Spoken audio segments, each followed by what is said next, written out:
ကျွန်တော်ဒီနေ့ပြောချင်တဲ့ကျွန်တော်ဒီနေ့ပြောချင်တဲ့အကြောင်းအရာလေးကတော့ဘယ်လိုလူမျိုးတွေအတွက်ပိုစိတ်ဝင်စားဖို့ကောင်းမလဲဆိုတော့ machine learning ကိုလုပ်နေတဲ့သူတွေအတွက်ပိုပြီးစိတ်ဝင်စားဖို့ကောင်းပါလိမ့်မယ်ကျွန်တော်တို့အခုဒီခေတ်ကာလမှာပေါ့နော်လွန်ခဲ့တဲ့3နှစ်ကစပြီးတော့အာ AI ဆိုပြီးနာမည်တက်လာရင်LLM တွေက power လုပ်နေတဲ့ system တွေကို AI ဆိုပြီးတော့နာမည်တက်ကြတာနော်ဒါပေမဲ့ AI ဆိုတဲ့ပညာက1950နောက်ပိုင်းနေရာရှိနေတာဆိုတော့အစ်စ်တော့မဟုတ်ဘူးဒါပေမဲ့ဒီဆယ်စုနှစ်တစ်ခုနဲ့တစ်ခုနဲ့ကြားမှာ AI ဆိုတဲ့ပုံစံမတူတဲ့ပုံစံမျိုးမျိုးနဲ့အသွင်ဆောင်တယ်ပေါ့နော်ခုနောက်ဆုံးအသွင်ဆောင်တဲ့ကတော့ generative AI ပေါ့နော် AI ဒီစနစ်တွေက generate လုပ်နိုင်တဲ့အရာတွေကိုဦးစားပေးပြီးတော့ဥတည်နေတဲ့အရာအလုံး AI လို့ခေါ်ကြပါဒါပေမဲ့ဟိုလွန်ခဲ့တဲ့10နှစ်ကျွန်တော် machine learning ကိုစလုပ်တဲ့ဟာနဲ့အခုနဲ့ကွာလာတဲ့အချက်ကကျွန်တော်တို့ရင်တော့ machine learning စလုပ်တော့ဆိုရင် machine learning model တွေကိုကိုယ့်အနေနဲ့ကိုယ်စောက်ကြတယ်။ဒါဆိုကိုယ့်အနေနဲ့ကိုယ်လည်းစောက်လို့ရတော့ GPU တစ်လုံးရှိရင်ရပြီ GPU လေးလုံးရှိရင်ရပြီအဲ့လိုနဲ့လုပ်လို့ရတယ်။ဒါပေမဲ့အခုနောက်ပိုင်းမှာကျတော့ဒီ machine learning model တွေစောက်ဖို့ဆိုတာတောင်းတောင်း entity တောင်းတောင်း company တောင်းတောင်းလူဆိုရင်မလုံးနိုင်တော့ဘူး။အရန်ကြီးတဲ့ company အရန်ကြီးတဲ့ resource ရှိတဲ့လူတွေကပဲလုံးနိုင်တဲ့အခြေအနေဖြစ်တယ်။ဘာလို့လဲဆိုတော့ကျွန်တော်တို့အားလုံးညီခိုလာတာဒီ large language model တွေမဟုတ်ဘူးဆိုလည်းဒီ multimodal model တွေမဟုတ်ဘူးဆိုလည်း large diffusion model တွေနော်ပုံတွေ generate လုပ်မလား video တွေ generate လုပ်မလားစာတွေ generate လုပ်မလားဒါတွေက model တွေကအရန်ကြီးတဲ့ model တွေဖြစ်သွားတယ်အဲ့တော့ machine learning သမားတွေအနေနဲ့က machine learning engineer တွေကမေးတာပေါ့နော်ငါတို့ဘာဆက်လုပ်ကြမှာလဲနော်ငါတို့လုပ်เสียအောင်ရှိတယ်လို့ငါအခုက API တွေပဲခေါ်ပြီးသုံးနေကြတယ်ဘယ်သူမှလည်း model လည်း build မလုပ်နေကြတော့ဘူးလို့ပြီးတော့ထင်ကောင်းထင်နိုင်တယ်ပေါ့နော်ကျွန်တော်ဒီနေ့လုပ်ချင်တဲ့ talk လေးကတော့ချိန်ကလည်း35မိနစ်ပဲရှိရတဲ့အတွက် inspiration လေးပေးခြင်းတဲ့သဘောမျိုးပဲ machine learning နယ်ပယ်ထဲမှာဘာတွေဘယ်သူတွေလုပ်နေလဲဆိုတဲ့ဟာလေးကိုအကြမ်းမြင်လေးပြောပြချင်တာရယ်အဲတင်ချာကဘယ်လောက်ထိအရေးပါနေသေးပြီးတော့ဒီ machine learning model တွေရဲ့ innovative idea တွေကို push လုပ်နေသေးတာလဲဆိုတာလေးကိုပြောပြချင်တဲ့သဘောနဲ့ဒီ talk လေးကိုလုပ်တာပါအဲ့တော့ဒီ talk မှာဆိုရင်တော့ကျွန်တော်အချက်၃ချက်ကိုပြောပြသွားမယ်အပေါ်ယံလေးပေါ့နော်အဲ့အချက်၃ချက်ကဘာတွေလဲဆိုတော့ဒီကျွန်တော်တို့အခုအားလုံးလည်းသိမှာပဲ stock market ကိုသွားကြည့်တိုင်းမယ်ဆိုရင် memory ရောင်းတဲ့ company တွေ GPU ရောင်းတဲ့ company တွေအရင် stock တွေရတယ်ဘာလို့လဲဆိုတော့သူတို့ရဲ့ demand ကမတရားများတယ်ဘာလို့မတရားများလဲဆိုတော့ memory ရောင်းတဲ့ company ကလည်းဒီ GPU တွေမှာ memory တွေအများကြီးလိုတယ်ဘာလို့ memory အများကြီးလိုလဲဆိုတော့ model တွေကအကြီးကြီးစောက်ရတယ်အဲ့ဒီအချိန်မှာ memory တွေအများကြီးလိုတယ် GPU memory တွေပေါ့နော် system memory ထက်ကို GPU memory အများကြီးလိုတယ်အဲ့ဒီဟာကိုကျွန်တော်တို့ optimize လုပ်တဲ့နည်းတွေအခု machine learning engineer researcher တွေကလောက်လာတာလေးနဲ့ပတ်သက်ပြီးနည်းနည်းလေးပြောပြမယ်။နောက်တစ်ခါကျတော့ဒီ model အကြီးကြီးတွေ train တဲ့အချိန်ကျရင် data အများကြီးလိုတယ်။ model အကြီးကြီးကို fine tune လုပ်တဲ့အချိန်မှာလည်း data သူ့အနေနဲ့သူတို့လိုသေးရပဲ။ဒါပေမဲ့အဲ့ဒီလိုတဲ့ data တိုင်းကရောအသုံးဝင်ရဲ့လား data ကိုအများကြီးနည်းနည်းလေးရှုံ data နည်းနည်းလေးနဲ့ထိထိရောက်ရောက် train လို့ရသေးလားဆိုတဲ့အကြောင်းလေးနဲ့ပတ်သက်ပြီးနည်းနည်းထပ်ပြောမယ်။ပြီးနောက်ဆုံးကကျတော့ model architecture မှာဘယ်လိုမျိုး innovative idea တွေရှိနေလဲဒီ model ကို deep ဖြစ်လာအောင်လုပ်တဲ့အချိန်မှာအဲ့ဒီ model deep ဖြစ်တဲ့အချိန်မှာဘယ်လိုမျိုး component တွေထည့်ပြီးတော့ short circuit လုပ်လို့ရတယ်ဆိုတော့နည်းပညာလေးတွေကိုအကြမ်းပြင်းလေးအပေါ်ယံလေးပြောပြမယ်ပေါ့နော်အဲ့တော့အဓိကကတော့ဒီကျွန်တော် GPT-4 ဆိုတာတော်လေးလည်းကြာခဲ့ပြီဟုတ်တယ်မလား GPT အခုဆိုရင် GPT 5. အာနောက်ဆုံး5.5နဲ့တူပါတယ်အဲ့တော့ GPT-4 ဆိုအတော်လေးကြာခဲ့ပြီအဲ့အတော်လေးကြာခဲ့တဲ့ model တော့မှဒါထွက်ချင်းတော့ဆိုရင်ဒါတော်တော်လေးကိုဟောတော်လေးကောင်းတယ်ပေါ့နော် GPT 3.5 ChatGPT ဆိုပြီးစသိရ GPT 3.5နဲ့စသိကြတော့ GPT-4 ကို train ဖို့အတွက်ကသူတို့ report လုပ်တာ$100 million အထက်ကိုသူတို့သုံးခဲ့ပြီးတော့ train ခဲ့ရတယ်ပေါ့နော်ဘာလို့အဲ့လောက်တွေသုံးခဲ့လဲဆိုတော့ DI model train ဖို့အတွက် compute cluster အကြီးကြီးတွေလိုတယ်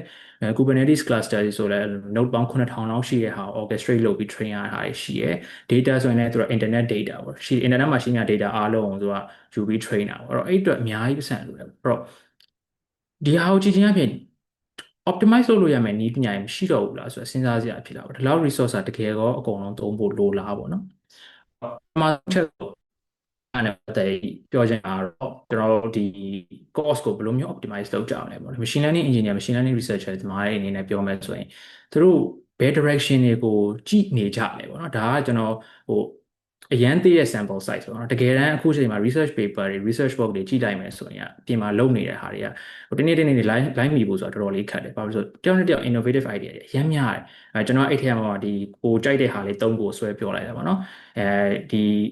model တွေမှာရှိတဲ့ဒီ vector တွေ attention vector တွေ key vector query vector တွေကိုဘယ်လိုမျိုး ခြုံလို့ရမလဲဆိုတဲ့အချက်ရယ်ပြီးတော့နောက်ကျ data ကိုနည်းနည်းပဲသုံးပြီးတော့ model ထိထိရောက်ရောက်ဘယ်လို train လို့ရမယ်ဆိုတဲ့အချက်ရယ်နောက်ဆုံးကကျတော့ဒီ deep model တွေမှာ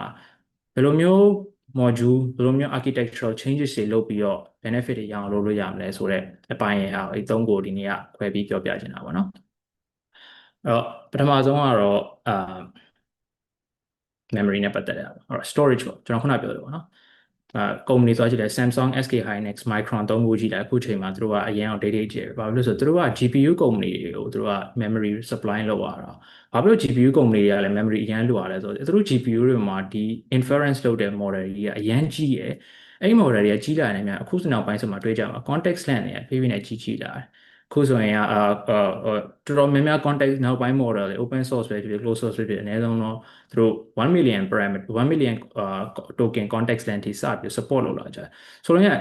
ကိုကပြောလေဒီ context ကြီးကိုသူက capture ပြန်လုပ်နေဒီ model ကြီးကိုသူက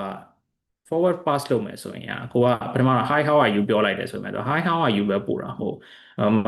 cloud code သုံးတခြားဟာသုံး system prompt တွေရှိတယ် system prompt တွေအပြင်ကိုပို့တဲ့စာရယ်ပြန်ကိုကဆက်ပြီးစကားဆက်ပြောမယ်ဆိုကိုပြောတဲ့ conversation history တစ်ခုတော့မှာဒီ system prompt တွေနဲ့ပြင်တစ်ခါပြန်ပို့နေအဲ့လိုပြန်ပို့တဲ့အချိန်မှာဘာဖြစ်လဲဆိုတော့ဒီ large language model အခုတော်တော်များများ power သူက power လုပ်နေတာလဲဆို transformer network architecture က power လုပ်နေတာပေါ့နော်အဲ့ဒီမှာ attention mechanism ရှိရယ်အဲ့ဒီမှာဘာလဲဆိုတော့ KV cache ဆိုတာရှိရယ် key value cache ပေါ့အဲ့ဒီကောင်တွေကဒီ model ရဲ့ parameter ကြီးရတဲ့ကိုဆိုတော့တဖြည်းဖြည်းနဲ့ပိုပြီးကြီးလာတယ် context line နည်းရင်တော့ဒီဘက်မှာ KV cache ကတော့နည်းနည်းလေးပဲရှိမှာ context line ကကိုကစကားပြောတာရှည်လာလေကိုကုတ်က repository ကကြီးလာလေဘာဖြစ်လဲဆိုတော့ context line ကများပြီးဘယ်ချိန်ထိဖြစ်သွားတယ်လဲဆိုတော့ model ရဲ့ size ထက်တောင်ပိုကြီးတဲ့အခြေအနေအထိဖြစ်သွားတယ်ပေါ့နော်အဲ့တော့ဆိုလိုရင်းကဒီ KV cache ဆိုတာရှင်းပြောမယ်ဆိုရင်ဒီ key vector value vector တွေပေါ့ဒီ vector တွေကိုငါတို့ optimize ဘယ်လိုလုပ်လို့ရမလဲဆိုတော့ပထမဆုံးအတွေ့တစ်ခု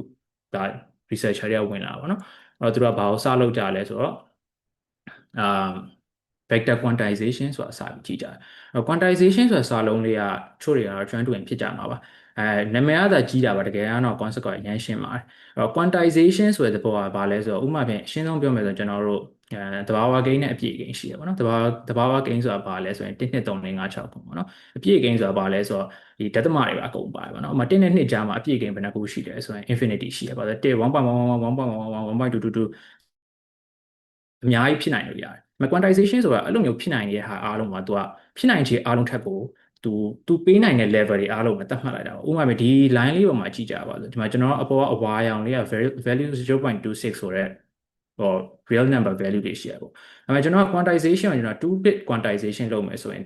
သူနဲ့အနီးဆုံး level ကိုသူက snap ဖြစ်သွားတယ်။အဲ့တော့သူနဲ့အနီးဆုံး level က -1 ဆို -1 snap ဖြစ်သွားမယ်။ -033 ဆို -033 ကို snap ဖြစ်သွားမယ်။အဲ့တော့ quantization ဆိုတဲ့ဘက်ကဘာလဲဆိုတော့ငါကဒီ number ကိုသိမ်းဖို့အတွက်ဘယ်လောက် bit ပဲငါသုံးမယ်2 bit ပဲသုံးမယ်အဲ့2 bit နဲ့ဒီကောင် quantize လုပ်လိုက်မယ်ဆိုရင် resolution တော့ကျသွားမယ်ပြီးတော့သူ့ရဲ့ error term နဲ့ရှိတာနဲ့ဘာလို့ဆိုတော့ဒီကောင်ကို quantize လုပ်ပြီးသိမ်းလိုက်ပြည့်ထုတ်မယ်ဆိုရင်သူ error ရှိတယ်ဘာဖြစ်လို့ဆိုတော့သူကဖြစ်နိုင်ရအများကြီးရှိအောင်ဒီ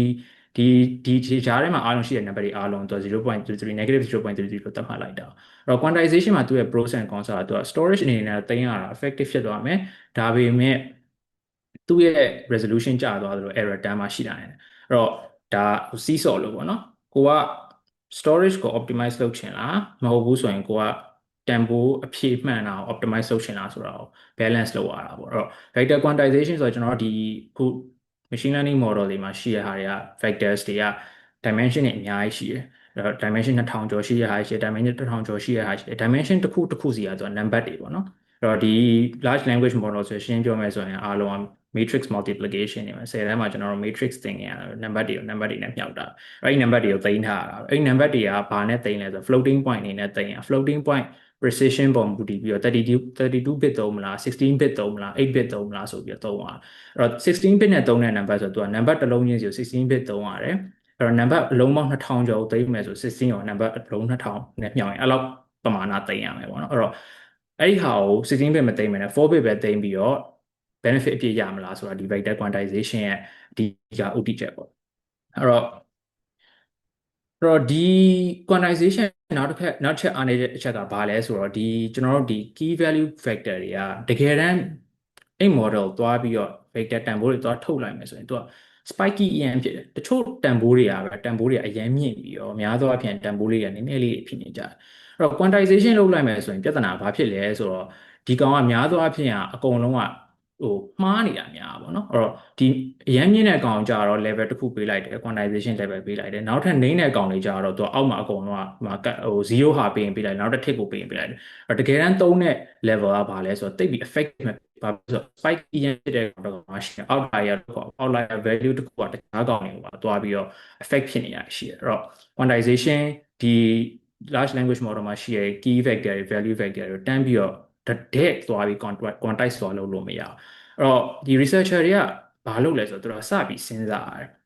ငါတို့ဒီ vector ကြီးတွေကိုဘာလုပ်လို့ရမလဲတနည်းပုံများငါတို့ပြောင်းလို့ရမလားပြောင်းလိုက်ပြီးတော့ vector ကိုတနည်းတစ်ပုံပြောင်းပြီးတော့ဒါမှ quantize လုပ်လိုက်ရင်ပိုပြီးထိရောက်ရောက်ဖြစ်တဲ့quantization result ရမှာအဓိကသူတို့ရဲ့ရွယ်ချက်ကဘာလဲဆိုတော့သူ့မှာ original vector ရှိတယ်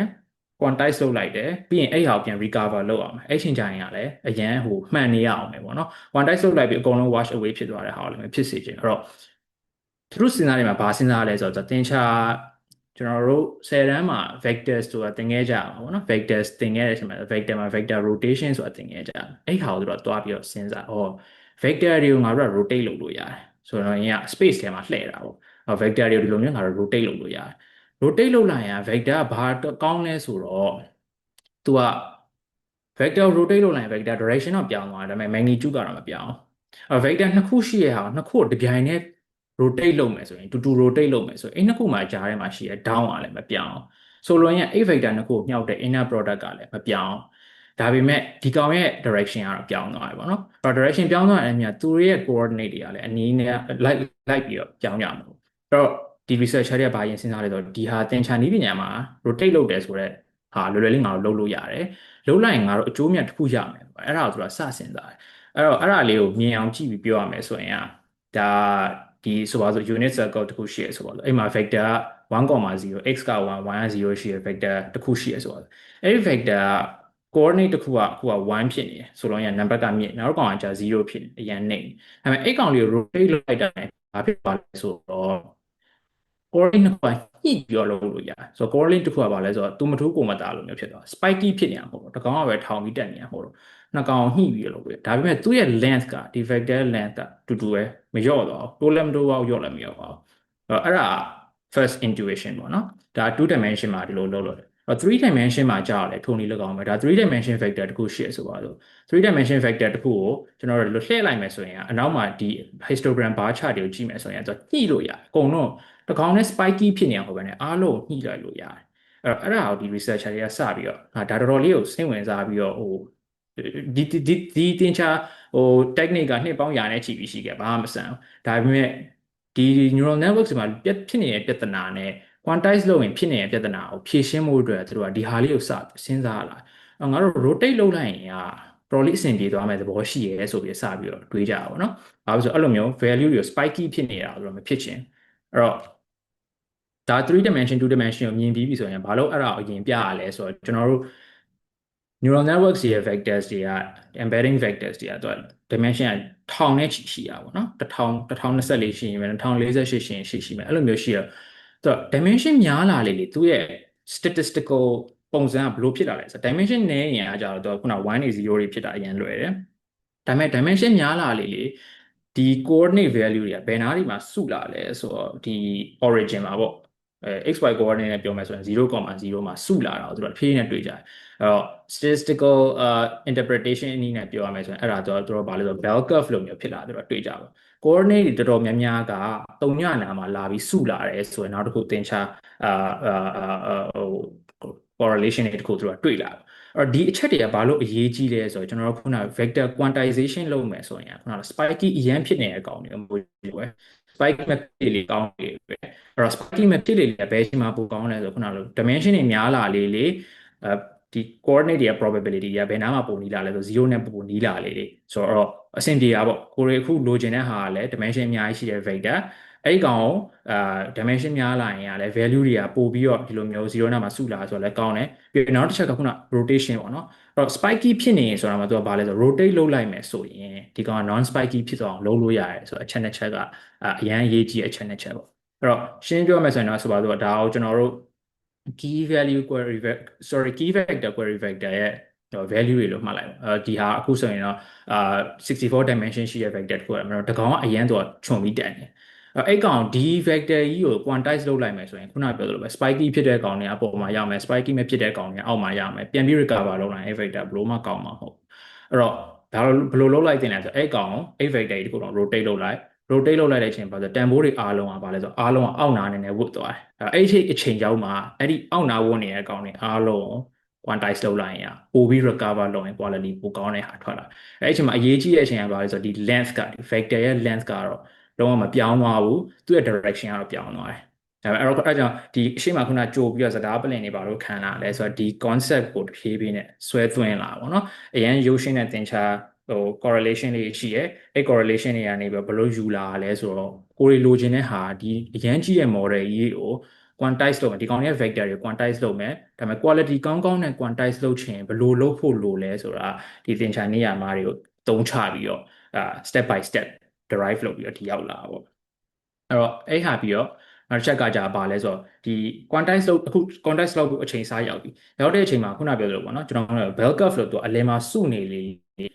သူက dimension ပုံများလေးလေအလဲမှာပိုစုနေလေဖြစ်လာမယ်ပြန်တော့ rotate လုပ်လိုက်မယ်တန်ဖိုးတွေအားလုံးကအဲ0နာမှာအားလုံးကတ်သွားမယ်အရန်ကြီးအရန်ငယ်လာရင်မဖြစ်တော့ဘူးဆိုရင်သူက quantize လုပ်တဲ့အချိန်မှာဆိုရင်သူကဒီ bell curve ရဲ့အများဆုံး district က concentrate ဖြစ်တဲ့ကောင်တွေကိုပဲ quantization level ကြီးလုပ်လိုက်တော့ဒီအနောက်ကဒီအမီးနာအကောင်တွေကိုတွားပြီးတော့တန်ဖိုးတွေပေးမနေတော့ဘာလို့ဒီကောင်ကဖြစ်နိုင်တယ်ဖြစ်နိုင်ခြေက probability ကအရန်နေပြီးတော့အလဲမှာရှိနိုင်တဲ့ probability ကပဲအရန်များနေလို့အဲ့တော့ဒါ step by step ဒီအဆင့်ထိရောက်လာပါတော့အဲ့တော့ quantization လုပ်တဲ့ code book ကလည်းသူကဘာလဲဆိုတော့ဟိုအရှိမကျွန်တော်တို့ပြောခဲ့သလိုဒီအရှိမပြောခဲ့သလို uniform ပေးပြီးတော့လုပ်တာမဟုတ်တာဒါဆိုရင်ဒါ uniform quantization ပေါ့အားလုံးကိုသူကbucket တစ်ခုစီပေးတယ်ဒီတန်ဖိုးနဲ့ဒီတန်ဖိုးဆိုရင်ဒီ bucket ဒီတန်ဖိုးနဲ့ဒီတန်ဖိုးဆိုဒီ bucket ဆိုအားလုံးကလည်းမျိုး uniform ပေးတယ်ဒါပေမဲ့အဲ့ uniform ပေးတဲ့ဟာအားနည်းချက်ကဘာလဲဆိုတော့ outlier value တွေရှိရတယ်ဆိုရင်ဒီကောင်က capture မလုပ်နိုင်တော့ဒါပေမဲ့အခုကျတော့ကိုက rotate တွေလည်းလုပ်လိုက်ပြီးပြီးတော့ dimension များတဲ့ကောင်ရဲ့ property လည်းသိသွားပြီဆိုတော့သူကဘာလဲဆိုတော့အရေးကြီးတဲ့နေရာတွေကိုပဲ quantization လုပ်တဲ့ bucket တွေပေးပြီးတော့အရေးမကြီးတဲ့ကောင်တွေမှာကျရင်ဒီအနီ line လေးတွေမရှိတော့ဆိုတော့ quantization မလုပ်တော့ဘူးပေါ့အဲ့တော့ဒါကတော့ဒီဖြည်းဖြည်းနဲ့build up လုပ်လာပါတော့ဘာလို့ဒီ quantization လုပ်တဲ့ဟာမှာဒီလို optimization method တွေလုပ်လဲအဲ့မဲ့အဲ့ဒါလုပ်ပြီးတာတောင်မှအားနည်းချက်တစ်ခုကဘာလဲဆိုတော့ဒီ quantization လုပ်တဲ့အားနည်းချက်ကသူကအခုဆိုရင်တော့လှေကတစ်လိုမျိုးသတ်မှတ်လိုက်ပါတော့ဒါမြင်းဖြောင်းတစ်ခုရှိရယ်မြင်းဖြောင်းတစ်ခုမှာဒီလိုလှေကတစ်လေးနဲ့ quantize လုပ်လိုက်မယ်ဆိုရင်ဒီတန်ဖိုးနဲ့ဒီတန်ဖိုးတွေအားလုံးကတော့ဘာလဲဆိုတော့ဒီလှေကတစ်ပေါ်မှာပဲတွားပြီးတော့ assign လုပ်ခံရမယ်အဲ့တော့အားနည်းချက်ကဘာလဲဆိုတော့ဒီအလဲမှတ်ထန်နည်းနည်းများတဲ့ကောင်ကလည်းအလဲမှတ်ကိုပဲ assign လုပ်ခံရဆိုတော့အလဲမှတ်အောက်နည်းရော့တဲ့ကောင်ကလည်းအလဲမှတ်ကိုပဲ assign လုပ်ခံရမယ်အဲ့တော့သူတို့မှာ machine learning သဘောခေါ်ရဆိုရင် bias တွေရှိလာပါတော့ bias တွေကဘာလဲဆိုတော့ဒီ step ရဲ့ quantization step ရဲ့ဒီ average point မှာပဲတွားပြီးတော့cluster ဖြစ်နေတယ်ဆိုတော့ bias တွေရှိလာတွေ့ရတယ်အဲ့တော့အဲ့ဒီဟာတွေကိုဒီ researcher တွေကဘာပြီးတော့ထပ်ပြီးတော့သူကပြီးတော့နောက်ဆက်ကွန်လိုက်လဲဆိုတော့အဲ့လိုကိစ္စတွေအတွက် patient ဖို့အတွက်ဆိုပြီးတော့သူက bit ကိုနောက်တစ် bit ပဲသုံးပြီးတော့အဲ့ bit က positive လား negative လားဆိုတာပဲသူသတ်မှတ်လိုက်တယ်ဆိုလိုရင်းကအရှင်းဆုံးပြောရမယ်ဆိုတော့နော်ဒီလေကလေးရဲ့အောက်ဘက်တောင်ရောက်နေတဲ့အကောင်ဆိုရင်အပေါ်နဲ့တက်ဖို့အတွက် positive ပေးလိုက်မယ်လေကလေးရဲ့အပေါ်နားရောက်နေတဲ့အကောင်ဆိုရင်အောက်ဘက်ရောက်ဖို့အတွက် negative လို့ပေးလိုက်မယ်အဲ့ဒါလေးနဲ့ပဲသူ adjust လုပ်ပြီးတော့ဒီ quantization ပြန် recover လုပ်လိုက်မယ်ဆိုရင်ဒီ value ကိုပိုကောင်းအောင်သူတို့က optimize လုပ်လိုက်တာပေါ့နော်အဲ့တော့အဲ့ဒါဒီကတော့ simulation ဒီအခုကျွန်တော်ပြနေတဲ့ဟာအကောင်တော့ live simulation လေးပေါ့ဒါဆိုရင်ဒီ1500 trial လုပ်လိုက်တယ်လုပ်ပြီးတော့ ground truth နဲ့နေတဲ့တန်ဖိုးရလာတယ်ဆိုတဲ့ဟာကိုဒါပြောပြတာဒီခုနလိုမျိုး technique အကုန်မသုံးဘူးဆိုရင်သူ့ရဲ့ recovery က error အရန်กว่า recovery က0.64ဆိုပြီးထွက်လာဒါပေမဲ့တကယ်တမ်း ground truth က1ဒါပေမဲ့ခုနလိုမျိုး optimization method တွေသုံးလိုက်မယ်ဆိုရင် ground truth ကrecovery နဲ့အရန်နီးရဲဆိုတာတွေ့ရပါဘောเนาะအဲ့တော့ပြောချင်တဲ့message ကတော့ဘာကိုပြောချင်တာလဲဆိုတော့ကျွန်တော်တို့အစအနေပြန်ပြီးဆွဲပြောမယ်ဆိုရင် model တွေကအရန်ကြီးလာပြီသူတို့မှာရှိရဲ့ attention mechanism မှာသုံးတဲ့ key vector query vector တွေကလည်းအရန် memory မှာယူလာကြပြီဒီကောင်တွေကို quantize လုပ်ဖို့အတွက်ဘယ်လိုလုပ်ကြမလဲဆိုပြီးတော့တွေးရတဲ့ဟာတွေက နီးပညာတွေကအမျိုးစုံပေါ်လာပါတော့အဲ့တော့ machine learning engineer တယောက်အနေနဲ့ယက်တီခြင်းကဟာဒုက္ခပဲဟို model အကြီးငါ build မလုပ်နိုင်ငါဘာဆက်လုပ်ရမလဲဆိုတာမဖြစ်စေခြင်းဘာဖြစ်လို့လဲဆိုတော့ဒီလိုမျိုးအရန် deep ဖြစ်တဲ့ technique တွေအခုထိအရန်လုံးနေကြတော့မယ်ဘာဖြစ်လို့ဆိုတော့ပိုပြီးလိုလာပြီhardware requirement တွေကလည်းအရန်များလာပြီသုံးရတဲ့ပတ်စံကလည်းအရန်များလာပြီ data center တွေဆိုလည်းအခုဆိုရင်ပိုပြီးတော့ချဲ့ထွင်လာရတယ်ကုန်တဲ့ resource တွေကပိုများလာတဲ့အတွက်ဒီ optimization ကိုကျွမ်းကျင်လုပ်ပြီးတော့အထူးပြုနိုင်တဲ့သူကဒီနယ်ပယ်မှာအလုပ်တွေအများကြီးရှိတယ်ပေါ့နော်ဒီကောင်ဆိုလည်းပါလဲဆိုတော့ဒီသင်္ချာနည်းပညာတွေပဲအသုံးပြုရတယ်ရှင်းပြောမယ်ဆိုတော့ vector rotation လုပ်တယ် vector rotation လုပ်ပြီးတော့အဲ့ဒီမှာထွက်လာတဲ့ statistical properties တွေကိုလေ့လာတယ်လေ့လာပြီးတော့ဘယ်လိုမျိုးလုပ်ရင်ငါပဲကောင် optimize လုပ်ပြီးတော့ recover လုပ်ရင်အကောင်းဆုံးထွက်လာမယ်ဆိုတော့ end to end process တွေတခုဒါအချမ်းချင်းအပေါ်ရန်အနေနဲ့ပြောပြပါပေါ့ထဲထဲဝင်သိတယ်ဆိုရင်ကျွန်တော်မေးလို့ရတယ်ကျွန်တော် paper share ပေးမယ်ကျွန်တော်ကိုနိုင်လည်းဒီလို ML paper reading group တွေလုပ်တယ်ပေါ့နော်အဲ့ဒါစိတ်ဝင်စားရလို့ရှိရင်ကျွန်တော်နည်းနည်းမိတ်ဆက်ပေးမယ်ပေါ့ဒါအခုကတော့ဒီ talk နေမှာတော့အပေါ်ရန်လေးသဘောမျိုးအနေနဲ့ပဲမိတ်ဆက်အနေပေးပြရပါပေါ့နော်အဲ့လိုမျိုး optimization တွေလုပ်လိုက်ပြီဆိုတဲ့အချိန်မှာဒီ turbo quant ဆိုတာကတော့Google ကထုတ်တဲ့ paper ပေါ့နော်ဒါပေမဲ့ဒီ turbo quant ဆိုတာ तू ကရှေ့तू စပြီးဖော်ထုတ်တာမဟုတ်သူရှေ့မှာအများကြီး prior literature ရှိရ drive to Eden တို့အဲ့ဒီကောင်တွေကနေပြီးတော့ဒီ method တွေကို तू တဖြည်းဖြည်းနဲ့ယူလာပြမှာเนาะဒီလိုမျိုး rotation လုပ်လို့ရတယ်ဒီလိုမျိုး one bit ကိုသုံးပြီး optimize ပြန်လုပ်လို့ရတယ်အဲ့ဒီဟာတွေနဲ့ तू ကပြတဲ့အချိန်မှာဒီကောင်ရဲ့ optimal theoretical optimal floor နီးပါးထိ तू သွားနိုင်တယ်ဆိုပြီးတော့तू ကထုတ်ဖော်ပြောလာတာရှိရပါတော့အဲ့တော့ bit ကိုများများသုံးလေကတော့ပို့ပြီးတော့quality recovery quality ကောင်းမယ်ဒါပေမဲ့ကို trade off လုပ်နေတာ storage နဲ့ trade off လုပ်နေရတာအဲ့တော့ storage ကိုနည်းနည်းပဲသုံးနေတယ်ဆိုရင်တော့ bit ကို short သုံးရမယ်ဒါပေမဲ့ bit ကိုနည်းနည်း short သုံးနေဆိုရင်တော့မှကိုက quality တော်တော်ကောင်းအောင်ရနိုင်တယ်ဆိုတာခုနလိုမျိုး entire pipeline နဲ့ပြောပြတာပေါ့နော်အဲ့တော့ method ကလည်းမရှိဘူးခုနကကြာ part 1ကျွန်တော် memory နဲ့ပတ်သက်တဲ့ဟာပေါ့ဒါ vector of quantization နဲ့ပတ်သက်တာကို part 2လေးရကြတော့ဗာလဲဆိုတော့တစ်ခုနဲ့တစ်ခုကနည်းနည်းမဆိုင်ကြလို့နည်းနည်းဖြစ်မယ်ဒါပေမဲ့ theme ကြီးတစ်ခုလုံးကတော့ဗာလဲဆိုတော့ဘယ်လိုမျိုး efficiency gain တွေရအောင်ဘယ်လိုမျိုး optimize လုပ်လို့ရတယ်ဆိုတဲ့ဟာတော့ theme ပဲအဲ့ဒါပေမဲ့ဒီ ML engineering မှာအပိုင်းကိုကြည့်လို့ရမလဲကတော့ဒီ dot ခုလုံး theme ပေါ့နော်ဒုတိယအချက်ကကြတော့ data ကိုနည်းနည်းသုံးပြီးတော့ထိထိမိမိ train လို့ရတဲ့နီးပညာလို့ပြောရမှာပေါ့နော်ဒီဒုတိယအချက်ကတော့ကျွန်တော်နဲ့ပို့ပြီးနည်းနည်းနီးစပ်တယ်ဘာဖြစ်လို့ကျွန်တော်လုပ်နေတဲ့အလုပ်မှာကျွန်တော်နဲ့တွဲလုပ်နေတဲ့ senior engineer တယောက်ကရန်လကုန်းနဲ့သူကတွဲပြီး research လုပ်တယ် research ပေါ့နော်အဲ့တော့ဒါရန်လကုန်းက second paper second author ပေါ့အဲ့တော့ကျွန်တော်တို့ဒီဟာလုပ်တာကဘာအကြောင်းလုပ်လဲဆိုတော့အခုနောက်ပိုင်းအရန်တွင်ကျယ်လာဒါရန်လကုန်းတော့ဘာလို့အရန်တွင်ကျယ်ပြောလာ JEPA လို့ခေါ်ပဲ Joint Embedding Prediction Architecture ဆိုတော့အဲ့ဒါနဲ့အရန်နီးစပ်တယ်အဲ့တော့အဲ့ဒါလေးနဲ့ပတ်သက်တဲ့ဟာလေးကိုနည်း intuition လေးအနေနဲ့ပြောပြပြီးတော့ဒီ method ကဘာလဲဆိုတာလေးကိုလည်းနောက်တစ်ခေါက်အပေါ်ရင်ပြောပြမယ်ပေါ့နော်ဒီ method ကတော့သူက data ကို16ဆရော့ပြီးတော့ model ကို train လို့ရပြီးတော့ model ကို data 16ဆပို့ပြီးပေးပြီး train တဲ့ model ထက်ကိုပိုကောင်းအောင် train လို့ရတဲ့နည်းပညာတစ်ခုလို့ခေါ်လို့ရတယ်အဲ့တော့ညာဘက်မှာဆိုရင်ဗာလဲဆိုတော့ loss curve လေးတစ်ခုရှိရယ်ပထမတော့သူကဗာလဲဆိုတော့ data နည်းနည်းပေးမယ်ဆိုရင်က loss ကအရင်များမယ် data များများပေးမယ်ဆိုရင် loss ကနေမယ်ဒီမှာ loss လို့ကြားမယ်ဆိုရင်ဘာလို့သတ်မှတ်လဲဆိုတော့ပိုကောင်းတဲ့ model လို့ပဲမှတ်လိုက်ပေါ့ loss နည်းတဲ့ကောင်ဆိုရင် model ကပိုကောင်းတယ် loss များရင် model ကပိုမကောင်းလို့မှတ်လိုက်အဲ့တော့ဒီမြင်းကအောက်နားနီးတွေလေဒီ model ကပိုကောင်းတယ်လို့သတ်မှတ်တယ်အဲ့တော့ data ပိုများပေးလေသူ loss ကပိုကျပါမယ်ဒါပေမဲ့ဒီနည်းပညာကိုသုံးပြီးတော့ model train မယ်ဆိုရင်သူက data ကိုနည်းနည်းပေးနေအောင်မှာသူ့ရဲ့ starting point ကတော်တော်လေးနည်းနည်းလေးမှစတဲ့အခြေအနေတစ်ခုရှိရပါတော့အဲ့ဒါဘာလဲဆိုတော့ချက်ကြည့်အောင်အဲ့တော့ကျွန်တော်တို့အခု generative AI ဆိုတဲ့ကိစ္စပြန်ပြောမှာပေါ့နော် generative AI လို့ဘာလို့ခေါ်လဲသူက generate လုပ်နေလို့ဘာတွေကို generate လုပ်နေရလဲ language model တွေဆိုရင်သူက token တွေကို generate လုပ်နေတာသူကဘယ်လို generate လုပ်နေရလဲဆိုတော့ auto regressive generation လို့ခေါ်တယ်ဆိုလိုရင်ကသူ token တစ်လုံးကိုသူက generate လုပ်လိုက်တယ်ဥပမာပြန် hello how are you ပေါ့သူက I am fine thank you ဆိုတော့ I ကိုထုတ်ဖို့အတွက်ကိုသူကအရှိရ hello how are you ကိုသူကကြည့်တယ် I ထွက်သွားပြီဆိုရင်သူက M ပေါ့ M ကိုထွက်ဖို့ဆို hello how are you I ကိုကြည့်တယ်ပြီးရင် M ပြီးရင် fine ပြီးရင်ဆို auto regress ဆိုသူထွက်လိုက်တဲ့ generate လုပ်တဲ့ကောင်သူကပြန်ယူပြီးတော့နောက် generate ပြန်အသစ်လုပ်တယ်အဲ့တော့လွန်ခဲ့တဲ့3နှစ်လောက်တော့ model စထွက်တော့ဆိုတခါကျရင် စကားပြောတာကြာလေဒီကောင်တွေကပိုတုံးလာလေလို့ခံစားအခါကျရင်ပြန် repeat လုပ်တာတွေပဲရှိတယ်အဲ့တော့အခုနောက်ပိုင်းက model တွေကမတရားကောင်းတော့အဲ့ဒီ behavior တွေမတွေ့ရတော့ဘာဖြစ်လို့လဲဆိုတော့ဒီကောင်တွေကစကားပို့ပြောလေသူရဲ့ context ဒီ window ကြီးထဲမှာပို့ပြီးတော့ token တွေကများလာလေသူ generate လုပ်တဲ့ probability တွေကပို့ပြီးတော့မကျိန်းမသေးဖြစ်လာအဲ့တော့ဒီ model တွေရဲ့အားနည်းချက်ကတော့ဘာလို့ signal နဲ့ဆိုတာမခွဲခြားတဲ့ဘူးပြီးတော့နောက်တစ်ခုကကြာကျွန်တော်တို့ AI လို့သာခေါ်တာပေါ့နော် AI ရဲ့အဓိက bedrock ကဘာလဲဆိုတော့ဒီ machine learning model တွေပဲ neural networks တွေပဲဒီကောင်တွေရဲ့အဓိကအခရာဘာလဲဆိုတော့တင်ချာ equation တွေပဲလို့ပြောလို့ရတယ်ကျွန်တော်တို့10တန်းမှာသင်ခဲ့ရတဲ့ matrix တွေ multiplication မှာနံပါတ်တွေက weight တွေကျွန်တော်10တန်းမှာသင်ခဲ့ရတဲ့ calculus differential calculus ကိုသုံးပြီးတော့ back propagation လုပ်တဲ့ဟာတွေအဲ့ဒီဟာတွေအားလုံးကဒီ AI ဆိုတဲ့ model တွေကို power လုပ်နေတာပေါ့အဲ့တော့ရှင်းရှင်းပြောမှဆိုရင်သူတို့က statistical models တွေပဲသူတို့ကိုတစ်ခုခုသင်ပေးဖို့အတွက်အရန် train ရတယ် train ရဆိုတာဘာလဲဆိုတော့သူတို့ကိုဥပမာတွေပေးရတယ်ဥပမာဖြင့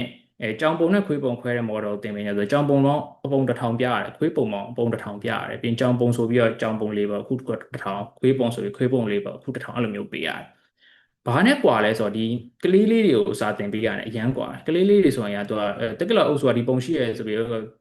ပုံတစ်ခုပြလိုက်တရိษံအောင်တော့တက်ကလာအုပ်တရားဒါတက်ကလာအုပ်ဆိုပြီးတော့ကွန်ပျူတာတွေကြတာမသိနည်းနည်းတုံးတယ်သူတို့က pixel တွေကိုပဲသိတာအဲ့တော့တက်ကလာအုပ်လို့ပုံပြလိုက်တယ်ပြီးတော့တက်ကလာအုပ်ကိုမီးမောင်ချပြီးတော့တက်ကလာနောက်တော့ပြန်တော့မသိတော့ဘာလို့သူရဲ့ data ကိုနေတယ်တော့မခွဲတတ်တော့ဘာဖြစ်လို့လဲဆိုတော့သူတို့ရဲ့ဒီ train တဲ့ဟာရဲ့စနစ်ကိုကstatistical modeling လို့ခေါ်တာပေါ့ဖြစ်နိုင်ခြေရှိတဲ့ဟာကိုပဲသူကတွားပြီးတော့မှန်းတာအဲ့တော့ intelligent တကယ်ဖြစ်လာဆိုတော့ intelligent တကယ်တော့ဖြစ်တာ intelligent ဖြစ်ပုံစောင့်နေတာ statistical modeling နဲ့လုပ်ပြီးတော့အဲ့တော့ဒီစာလုံးတွေအခု generate လုပ်တယ်ဆိုတာလည်းအဲ့လိုပဲ internet မှာစာလုံးပေါင်းများစွာဒီစာကြောင်းပေါင်းများစွာသူမြင်ပြီးတော့ဒီစာလုံးပြီးနောက်စာလုံးကဒါလာဖို့ကတော့ဖြစ်နိုင်ခြေအရန်ရှိရဲဆိုတဲ့ probability နဲ့တွက်ထုတ်ပြီးတော့တစ်လုံးတစ်လုံးသူကထုတ်သွားပါပေါ့နော်အဲ့တော့အဲ့ဒီကောင်တွေမှာအားနည်းချက်ကဘာလဲဆိုတော့ signal နဲ့ noise ကိုခွဲခြားတာရှိတတ်တယ်ပိုရှိလာလေးတွေခါကြိုင် noise တွေကဝင်လာလေးတွေ generate လုပ်တာတွေကမှားလာလေးတွေဖြစ်လာတတ်တယ်အဲ့တော့ဘယ်လိုမြင်ရလဲဆိုတော့ဒီ model တွေကစာလုံးတွေကို generate လုပ်မယ်ဆိုရင်သူကလမ်းလေးတစ်ခုကိုရှောက်သွားတယ်လို့ပုံစံမြင်လိုက်ပေါ့။ဒါဆို the cat sat on the mat ဆိုတဲ့ပုံစံလမ်းလေးတစ်ခုကိုရှောက်သွားတယ်။အဲ့တော့စာကြောင်းကအဓိပ္ပာယ်ရှိပြီးတော့စာလုံးတစ်ခုနဲ့တစ်ခုကဆက်နေမှုရှိနေရင်သူ့ရဲ့ path လေးက smooth ဖြစ်တယ်။အဲ့လိုမဟုတ်ဘဲနဲ့စာကြောင်းကလုံးဝအဓိပ္ပာယ်မရှိပေါက်တက်ကရရဲ့ကြောင်6ချားရဖြစ်နေရင်အဲ့ဒီ path ကဘာလို့ဖြစ်နေနိုင်ဖြစ်နေအဲ့ဒီဟာတွေအားလုံးကဘာလဲဆိုတော့ဒီ model ရဲ့ internal representation မှာတွားပြီးတော့လေ့လာတဲ့အပိုင်းတွေဖြစ်လာအပြင်မှာကြည့်ရင်တော့ကျွန်တော်တို့ token တွေပဲမြင်ရပါတော့တကယ်တော့ဒီ model အထက်မှာဒီ vector တွေ activation တွေတွားကြည့်မယ်ဆိုရင်ဒီကောင်တွေကဘလို့အလုပ်လုပ်နေလဲဆိုတာကိုဒီကျွန်တော်တို့ဒီ research မှာစပြီးတော့လေ့လာတော့ဘာကိုတွေ့လဲဆိုတော့ model တွေကိုဒီတိုင်းငါတို့ train နေတဲ့အချိန်မှာ signal နဲ့ noise ကိုကိုကခွဲခြားမပေးနိုင်ဘူးဆိုရင် तू ကဘာလဲဆိုတော့ तू ကလေ့လာခြင်းဆို तू learn လုပ်ခြင်းဆိုလို့ရှောက် learn တာသူ learn လုပ်ချင်လို့ရှောက် learn တော့ तू ကလည်းအိမ်မှာပါလဲဆိုအချိန်ကြာကြီး train ရတာဘာလို့ဒီစာကြောင်းလေးတစ်ကြောင်းနားလည်ဖို့အတွက်ပုံစံမျိုးစုံပြရတယ်သူမှဘယ်လိုမျိုး learn ညလဲဆိုတော့grounding signal လုံးဝမရှိသူ့ကိုကိုရီးယားပါလဲ data ပေးလိုက်တယ် label ပေးလိုက်တယ်မင်းသွားမှလေ့လာပြီဆိုပြီးတော့အဲ့မှာ back propagation တွေနဲ့နိုင်ပေါင်းမြတ်လာတယ်အဲ့ဒါတွေပါလဲဆိုတော့ဒီ machine learning ပြောမယ်ဆို loss function ကို design လုပ်တာအားနည်းလို့အဲ့တော့ဥပမာဖြင့်ဘာပြောရမလဲဆိုတော့ဒီ model အထဲမှာ internal representation ကစာကြောင်းတစ်ကြောင်းနဲ့မှာစာလုံးနှလုံးကကပ်ရက်ရှိနေဆိုပါစို့အဲ့စာကြောင်းတစ်ကြောင်းကကပ်ရက်ရှိနေရင် तू ကအဲ့စာကြောင်းတစ်ကြောင်းကmeaningful ဖြစ်ရမယ်ဆိုရင်အဲ့စာကြောင်းရဲ့ direction က तू ဘာလဲဆိုတော့ in the same direction သူ point လုပ်နေရမှာဒါ तू internal representation ပြောတာပေါ့နော်အဲ့တော့ same direction point လုပ်နေဆိုရှင်းပြောမယ်ဆိုသူတို့နှစ်ခုရဲ့ကြားထဲမှာရှိတဲ့ down ကလည်း3 degree နီးပါးလောက်ဖြစ်ရမယ်အဲ့တော့သူတို့နှစ်ခုရဲ့ cosine similarity ကအရင်မြင့်အဲ့တော့အဲ့ cosine similarity က1နဲ့နှုတ်လိုက်မယ်ဆိုရင်သူကတန်ဖိုးက0ဖြစ်ဆိုတော့အရင်ကောင်းတယ်ပေါ့နော်အဲ့တော့ဒီကောင်နှစ်ကောင်ကပို့ပြီးတော့တွေးဖီလာလေးဒီတန်ဖိုးကမြင့်လာလေးပေါ့နော်အဲ့တော့ကျွန်တော်တို့စပြီးစဉ်းစားအဲ့ဒါကိုစပြီးစဉ်းစားမိတော့အဲ့တော့ငါတို့ model train တဲ့အချိန်မှာအဓိပ္ပာယ်ရှိရဲ့စာလုံးတွေတည်တန်းထားတဲ့စာကြောင်းတစ်ကြောင်းကို train မယ်ဆိုရင်ဒီကောင်းရဲ့အထဲမှာ तू ဘလို့တွေးနေလဲဟာကိုငါတို့ပြောင်းပြီး train မလဲဆိုတဲ့အတွေးကိုစပြီးတော့ဝင်လာတယ်ပေါ့နော်အဲ့မှာကျွန်တော်တို့ခေါင်းထဲမှာရှိရဟာပါလဲဆိုတော့ဒီလမ်းကြောင်းကနေပြီးတော့တွေးဖြီသွားသမျှအရာအားလုံးဒီဒါ noise ပဲအဲ့ဒါဟာကိုကိုရီးယား short နိုင်သမျှ short model စပြီးတော့လမ်းမှန်ပြပေးရပေါ့အဲ့တော့နည်းအားဖြင့်ဆိုရမယ်ဆိုရင် ဒီကျွန်တော်တို့ကစဉ်းစားကျုပ်လို့စဉ်းစားမှာပိုက်တစ်ခုစဉ်းစားရပါတော့ model ဆို train နေတဲ့အချိန်မှာဒီပိုက်ထဲမှာပဲသူ့ကိုနေရမယ်ပိုက်အပြင်ကိုပေးမထွက်ဒီ model ရဲ့အထဲမှာသူ learn လုပ်နေတဲ့ representation နဲ့ဆိုလိုရင်ဒီကောင်ကဒီစာကြောင်းတစ်ကြောင်းမှာရှယ်စာလုံး1 2 3စာလုံး3လုံးပေါ့နော်သူ train နေတဲ့အချိန်မှာဒီသူစဉ်းစားတာဒီပိုက်အပြင်ရောက်သွားပြီဆိုတာနဲ့ကျွန်တော်တို့ကဘာလဲဆိုတော့စပြီးတော့ penalize လုပ်ညောင်မင်းမှားနေပြီညောင်မင်းမှားနေပြီပြန်လာဆိုပြန်ဆွဲအပြင်ရောက်သွားပြီဆိုတာနဲ့ဘာလဲဆိုတော့ပြန်ဆွဲပြန်ဆွဲဆိုတာနဲ့ပြန်ဆွဲအဲ့လိုမျိုးလုပ်တဲ့ idea လေးကိုစပြီးတော့စဉ်းစားလာတာပေါ့နော်ငါတို့ဒီလိုမျိုးလေးသာလုံးနိုင်မယ်ဆိုရင် model ကိုစာနည်းလေးပြပြီးတော့ထိမိမိ train နိုင်တယ်နေပြီးတော့ထွင်လို့ရမယ်ဆိုပြီးစာစဉ်းစားလာတယ်ခုနကလိုမျိုးပေါ့နော်ကြောင်ပုံတစ်ထောင်ခွေးပုံတစ်ထောင်ပြမယ်ဆိုတာခွေးပုံနှစ်ပုံကြောင်ပုံနှစ်ပုံပြပြီးတော့သူတို့ကိုတကယ်ခွေးဆိုတာဘာလဲကြောင်ဆိုတာဘာလဲဆိုတော့တီးတဲ့ဟို learning paradigm တစ်ခုရအောင်စပြီးတော့စဉ်းစားတာပေါ့နော်အဲ့တော့ machine learning engineer အနေနဲ့ဆိုရင်တော့ဒါမျိုးအလုပ်လုပ်ကဘယ်အချိန်မှာသွားလုပ်လို့လဲဆိုတာ loss function မှာကျွန်တော်တို့သွားပြီးတော့ apply သွားလုပ်တယ်ဒီ loss function ကရှင်းပြောရင်ကတော့ model ကတစ်ခုပြောလိုက်တယ်ပြောင်းမင်းမှားနေရလို့ပြောပြီးတော့အဲ့လိုမျိုးမင်းမှားနေရလို့ပြောတယ်ဆိုတော့အချက်က loss function ကိုခေါ်ပါအဲ့ loss function မှာဒီ term လေးတစ်ခုကိုသွားထည့်လိုက်တာ semantic to prediction ဆိုတဲ့ term လေးကိုထည့်လိုက်ပြီးအဲ့ term လေးကဘာပြောရလဲဆိုတော့မင်းဒီ pipe ထဲအပြန်နေထွက်သွားသမျှဟာအားလုံးဒီမင်းကိုငါတို့ကတန်းခတ်မယ်မင်းဒီ pipe ထဲမှာနေပြီးတော့ train ရမယ်ဆိုတဲ့ပုံစံမျိုးကိုcapture လုပ်ထားတဲ့သင်္ချာ net capture လုပ်ထား mathematically capture လုပ်ထားတဲ့ term လေးတခုထည့်ပေးလိုက်ထည့်ပေးလိုက်တဲ့အချိန်မှာဘယ်လိုဖြစ်သွားလဲဆိုတော့ဒီ model ကသူကဒီကျွန်တော်တို့အဲ့ပိုက်နဲ့ထည့်ပြီးတော့ train လုပ်ရတဲ့ဟာကိုသူကဖွင့်ပြီးတော့ train မယ်ဆိုရင်သူကဒီစပြီးတော့စကလုံးကိုစလိုက်တယ်ဆိုတော့စကားလို့နော်စပြီးကားသွားလို့ပေါ့နော်အဲ့တော့ပထမတစ်လုံးကစပြီးပြောလိုက်တယ်မှာမှားပြီးပုံမှားတဲ့ဟာမဖြစ်အောင်သူကထိန်းချုပ်တဲ့ပုံစံမျိုးတစ်ခုဖြစ်သွားတော့ပို့ပြီးတော့ဒီ land ပေါ်မှာရောက်အောင် train ပေးတဲ့ပုံစံတစ်ခုဖြစ်သွားတာဒါပေမဲ့အဲ့ဒီကျွန်တော်ပြောရတဲ့ဒီ pipe လိုမျိုးဝင်ရန်ထားတဲ့ term ကိုဖြုတ်လိုက်မယ်ဆိုရင်သူကဘာလဲဆိုတော့သူကအရန်စကားတွေကအကုန်လုံးရောရှက်ဖို့အရန်လွယ်ဆိုတော့ရ model ဒီတစ်ခုခုကိုသူက learn လုပ်ဖို့အတွက်အရန်စူးစမ်း data တွေအများကြီးလိုတယ်ချက်ချင်းသူ့မှာ concept ကိုမမိနိုင်ဘူးနည်းနည်းတုံးတဲ့ကောင်လို့ပေါ့နော်အဲ့တော့အများကြီးသူ့မှာအကြာကြီး learn လုပ်ပြီးတော့မှပုံစံတွေအများကြီးသိမှာမှာအော်ဒါဒီလိုပါလားဆိုတော့ပုံစံဖြစ်သွားတဲ့အတွက် data တွေအများကြီးအချိန်မှာသူ consume လုပ်လိုက်ရတယ်အဲ့တော့ကျွန်တော်တို့ data နည်းသွားနည်းနည်းလေးနဲ့effective ဖြစ်အောင်ပါလဲဆိုတော့ဒီလိုမျိုး pipe လိုမျိုးပုံစံဖြစ်တဲ့turn တစ်ခုကို loss function တွေမှာပြစ်ထည့်ပေးလိုက်တာပေါ့အဲ့တော့train လိုက်တဲ့အချိန်မှာအဲ့လိုမှနေခုန order မှအထဲမှာတွေးနေတာအားလုံးဆွဲချုပ်လိုက်လို့ပေါ့နော်မင်းအပြင်ထွက်ပြီးတော့မင်းတွေးမယ်ဆိုရင်မင်းမှားနေပြီငါမင်းကိုတန်ခတ်မယ်မင်းကလမ်းပေါ်မှာပဲတွေးရမယ်ဘာလို့လဲဆိုတော့ဒီစာကြောင်းကသူကလည်းသူအဓိပ္ပာယ်ရှိနေတဲ့စာကြောင်းဖြစ်လို့ပေါ့ဆိုတော့အဲ့တော့အပေါ်ယံပြောရမယ်ဆိုတော့ခုနစကားလိုလွယ်လွယ်ကူပြောလိုက်ရင်ဆိုတာဆွဲချုပ်ပြီး train လိုက်တဲ့ပုံစံမျိုးပေါ့နော်အဲ့လိုမျိုးပုံစံမျိုးနဲ့ကျွန်တော်တို့ train လို့ရအောင်ဒီ model တွေကိုစပြီးလုပ်လာတာပေါ့အဲ့ဒါကတော့နံပါတ်1အချက်ပေါ့နော်ခုနကလည်း model data နည်းနည်းလေးသုံးပြီးတော့ဘယ်လိုမျိုးအဓိကအတင်းချပဲနောက်ပိတ်ဆိုနေတော့ခုနပြောတော့ဗောနော်ဒီ term ထဲမှာထည့်လိုက်တဲ့ဟာဒီ cosine similarity ကိုဘယ်လိုမျိုး constraint လုပ်ပြီးတော့ train နေဆိုတဲ့ပုံစံမျိုးအသုံးပြုပြီးတော့ train လိုက်တယ်ဒီပညာနဲ့ဒါတော်တော်လေးထိထိရောက် train လို့ရနိုင်တယ်ပေါ့နောက်ဆုံးပြောမယ့်အပိုင်းကတော့ compute နဲ့ပတ်သက်တဲ့ဟာပေါ့ကျွန်တော်အခု large language model ကြီးတခုသွားသုံးနေဆိုတော့သွားသုံးလိုက်ပြီဆိုတော့အဲ့မှာတခုခုမေးလိုက်ပေါ့နော်ဆိုတော့Bangkok is the capital of ဆိုပြီးသွားရိုက်လိုက် Bangkok is the capital of လို့သွားရိုက်လိုက်မယ်ဆိုရင် तू ကဘာပြောလဲဆိုတော့ Thailand လို့ तू ကပြောလိုက်မယ်အဲ့တော့အဲ့ဒီ Bangkok is the capital of Thailand ဆိုပြီး Thailand ဆိုပြီးအဖြေထွက်ဖို့အတွက်ကို तू ကဘာလုပ်ရလဲဆိုတော့ဒီ model တစ်ခုလုံး तू က forward pass လုပ်ရတယ် तू ဒီအားလုံးသိရဗဟုသုတပဲဒါပေမဲ့အဲ့ဒါကိုရဖို့အတွက် computation တွေအများကြီးလုပ်ယူရတယ် matrix multiplication တွေအများကြီးလုပ်ပြီးနောက်ဆုံးမှာ probability တန်ဖိုးတစ်ခုအမြင့်ဆုံးထွက်တာ Thailand ဖြစ်တဲ့အတွက် तू ယူပြီးတော့ဒီကောင်ဒီ Thailand ဖြစ်တယ်လို့ပြောရတယ်အရန် wasteful ဖြစ်တယ်အရန်မလိုအပ်ဘဲနဲ့သုံးနေရတဲ့ဟာအရန်များတယ်ပေါ့နော်အဲ့တော့ဒီနောက်ဆုံးပြောချင်တဲ့ဟာဒီ compute ကို optimize လုပ်တဲ့နောက်တစ်နည်းကဘာလဲဆိုတော့ဒီ memory ကို model ထဲမှာ embed လုပ်ပေးလိုက်တာပဲအဲ့တော့ခုနလိုမျိုးလူတိုင်းသိတဲ့ general knowledge ဘုဒ္ဓ facts တွေဆိုရင် memory ထဲမှာတစ်ခါ embed လုပ်ပေးလိုက်တယ် architecture ထဲမှာတစ်ခါထည့်ပေးလိုက်တယ်ကျွန်တော်တို့အခုချိန်မှာ Hugging Face တို့ဘာလို့သုံးတယ်လဲဆိုတော့ model တွေတွားကြည့်မယ်ဆိုရင် MOE ဆိုတဲ့ model တွေတွေ့လိမ့်မယ်အဲ့ဒါ mixture of expert လို့ခေါ်ဆိုလိုရင်ဒီ model အကြီးမှာပါလို့ဆိုတော့ရှိတယ် network တွေလေးအများကြီးရှိတယ်အဲ့ကောင်လေး expert နဲ့တူပဲကိုက sales log ကအကြောင်းနဲ့မြင်မယ်ဆိုတော့ sales log နဲ့ပတ်သက်တဲ့ expert တွေကို activate လုပ်တယ်ဆိုတော့အားကစားနဲ့ပတ်သက်တာမြင်ရဆိုအားကစားနဲ့ပတ်သက်တာပဲ activate လုပ်တယ်အဲ့လိုမျိုးဟာပဲ activate လုပ်ပြီးတော့ inference လုပ်တာ mixture of expert model စီပေါ့နော် ဒါပေမဲ့ဒီ memory နဲ့ပတ်သက်တဲ့ကောင်ကြတော့ပါဆိုအဲ့ဒီဟာကိုပဲမလုပ်ဖ ene ငါတို့ memory ကိုရောထည့်လို့မရဘူးလားဆိုတော့ည Bangkok is the capital of လို့မေးခွန်းမေးမယ်ဆိုရင် compute လုပ်နေနဲ့ Thailand ဆိုပြီးအဖြေတန်းထွက်အောင်ထည့်လို့မရဘူးလားဆိုတဲ့ method ကိုစပြီးတော့လေ့လာကြရပါတော့အဲ့ဒါကို engram လို့ခေါ်တယ်အဲ့ဒါကောင်သူ conditional memory လို့လည်းခေါ်တယ်သူကဘာလဲဆိုအခြေအနေပေါ်မူတည်ပြီးတော့ memory ကို invoke လုပ်တာပေါ့အဲ့တော့ပုံမှန်ရှိရဲ့ဒီ transformer network architecture ကြီးမှာသူက engram memory ဆိုတဲ့ module သူကပြစ်ထည့်လိုက်တယ်ပြစ်ထည့်ပြီးတော့ခုနကလိုမျိုးမေးခွန်းတွေကလူတိုင်းသိရမယ်သူ training data မှာဒါခဏခဏပေါ်နေတယ်ဒီ general knowledge general fact တွေဆိုရင်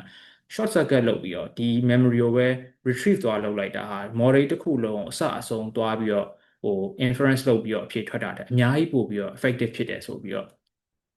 သူတို့ကစပြီးတော့ဒီ researcher တွေကစပြီးတွေ့လာကြတယ်ပေါ့နော်အဲ့တော့သူတို့ရဲ့အဓိကဒီimpact ကတော့ဒီ MOE ရောဒီ conditional memory ရောသုံးပြီးတော့ဒီ model ကို effectively အရင် powerful ဖြစ်တဲ့ model ပုံစံမျိုးဖြစ်အောင်လုပ်လို့ရတယ်အဲ့တော့တကယ်တမ်း RAM ဖို့အတွက် hardware ကလည်းအများကြီးမလိုတော့ဘူးcompute ကလည်းအများကြီးမလိုတော့ဘူးဒီ engram ဆိုတဲ့ memory module ကလည်းဒီ neural network မှာ end to end မှာတွားပြီးတော့ခဏခဏထွက်ပြီးတော့info လုပ်ဖို့အတွက် forward pass လုပ်နေကြမလို့တော့အဲ့ကောင်ကလည်း offload လုပ်လို့ရဆိုတော့တွေ့တော့သူကဘာလဲဆိုတော့ mix and match လုပ်တာပေါ့နော်ဒီ model မှာ30% engram memory module လုပ်မယ်ပြီးရင်အဲ့ဒီကောင် system memory ပေါ်မှာပဲထားမယ်ကျန်တာကတော့ GPU memory ပေါ်မှာထားပြီးတော့ inference လုပ်မယ်ပေါ့နော်အဲ့လိုမျိုးလုပ်တဲ့အချိန်မှာသူတို့ရဲ့ evaluation cost က optimal level အထိအောင်ဆို push လုပ်လိုက်နိုင်တယ်ပေါ့နော်ဒီ resource ကိုအများကြီးမသုံးမဲနဲ့ပြီးတော့နောက်တစ်ခုကကြတော့သူတို့အတွက်သူတို့နောက်တစ်ခုထပ်တွေ့တာတော့ဘာလဲဆိုတော့ deep learning လုပ်ခဲ့တဲ့လူတွေ machine learning လုပ်ခဲ့တဲ့လူတွေဆိုရင် deep learning model တွေကပို့ပြီး deep ဖြစ်လေပို့ပြီးတော့သူရဲ့powerful ပို့ဖြစ်လေပေါ့နော်ဒီလိုမျိုး memory module ကိုပြစ်ထည့်လိုက်တဲ့အချိန်မှာဘာလဲဆိုတော့ model ကဟိုးအနောက်မှာပေါ်ရမယ့် representation တွေက model ရဲ့ဒီ network ရဲ့ layer အစိုးရမှာစပြီးတော့ပေါ်လာတာသူတို့ကတွေ့ချင်အဲ့တော့ဆိုရင် short circuit လုပ်သလိုပေါ့လမ်းဝေးလျှောက်ပြီးခီးရောက်မယ်ဆိုတော့သူကဘာလဲဆိုတော့အလဲမှာ delay ကတုံးပြီးတော့ခီးပန်းနိုင်ရအောင်သွားလို့ရတဲ့ပုံစံမျိုးလုပ်လို့ရတာပေါ့ဆိုတော့ညဒီ large language model တွေကို optimize လုပ်တဲ့နေရာမှာ access တွေအများကြီးရှိရအောင်ဒီကျွန်တော်ပြောပြချင်တာပေါ့ဒီကောင်ဆိုရင်ကဒီ memory module ထည့်လိုက်တဲ့အချိန်မှာ model ကြီးက deep ဖြစ်နေပေမဲ့လည်း memory module ရှိတဲ့အပိုင်းမှာဆိုရင်အဲ့ဟာ short circuit လုပ်ပြီးတော့ဟိုးနောက်ပိုင်းမှာဖြစ်တဲ့ representation အစောကြီးထဲမှာစပြီးတော့ capture စလုပ်လို့ရပါပေါ့အဲ့တော့ချိန်လည်းပြည့်နေပြီနဲ့တူပါတယ်အဲ့တော့ wrap up လုပ်ချင်ကတော့ဒီ direction 3ခုပေါ့နော်ဒီနေ့ပြောတော့ဒီ direction 3ခုက cutting edge လားဆိုတော့အမှန်တကယ်တော့ cutting edge တောင်ပြောလို့မရတော့ဒါ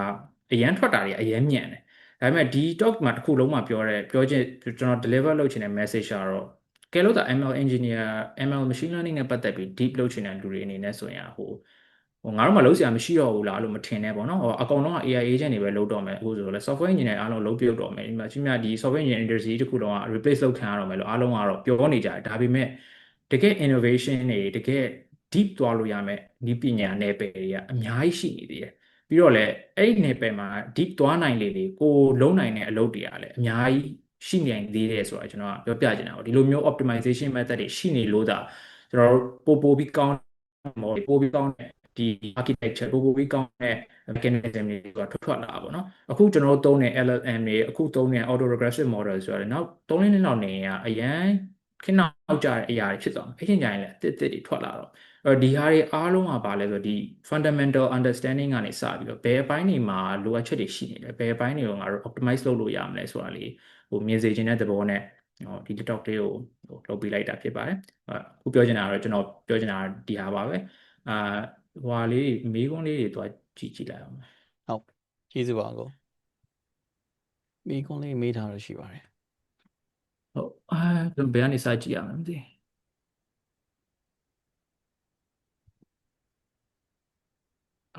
interested တွေအများကြီးအဲ့ဒါအခုခုနစိတ်ဝင်စားတဲ့သူတွေဆိုတာပြောသွားတာလေဟို machine learning နဲ့ပတ်သက်ပြီးတော့ deep ဟုတ်အခု link ကမယ်ဖြစ်ဖြစ်ပေါ့တစ်ချက်ရအဲ့ဒါအခုရဟုတ်ကျွန်တော် link ပေးမယ်နော်အဲ့ဆိုရင်နောက်တစ်ခုကအခုအဲ့ interested တွေအောက်ကဟာတွေပဲကိုဖြေရမှာဟုတ်ခဏလေးနော်ညကျွန်တော်အချိန်ရပါတယ်နည်းနည်းတော့ထမင်းစားချိန်နဲ့နောက်ဆုတ်လိုက်အောင် ဖြေပေးရအောင်အချိန်ရနောက်ကြာနေပြီနော်ဟုတ်ရရ sorry ဘာလို့ဆိုမအခုပြီးရင် break က45မိနစ်ဆိုတော့ရပါတယ်ဟုတ်ဟုတ်ကျွန်တော်အခုမဖြေနိုင်တာတွေအများသောအားဖြင့်တော့ဖြေနိုင်မှာမဟုတ်အဲ့ဒါလေးဆိုရင်ကျွန်တော် link မှာပြည့် message လာပေးမိလို့ရတယ်နော်ဟိုကတော့ဒီမှာပဲ LinkedIn လေးချပေးပါလားမတွေ့လို့ဟုတ်ချပေးလိုက်ပါပြီဟုတ်အခုအဲ့ဒီ yep တစ်ချက်ဟုတ်အောက်ဆုံးမေးခွန်းလေးတစ်ခုကကျွန်တော်စဖြေပါဆိုအဲ့ဒါ career နဲ့ပတ်သက်တဲ့ဟာဖြစ်တော့တော်များစိတ်ဝင်စားကြမယ်လို့ထင်လို့လေ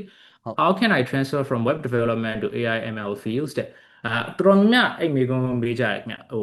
ML နဲ့ပတ်သက်တာ AI နဲ့ပတ်သက်ပြီးတော့ပြောင်းကျင်ဘယ်လိုလုပ်ရမလဲဆိုတဲ့ဟာပေါ့နော်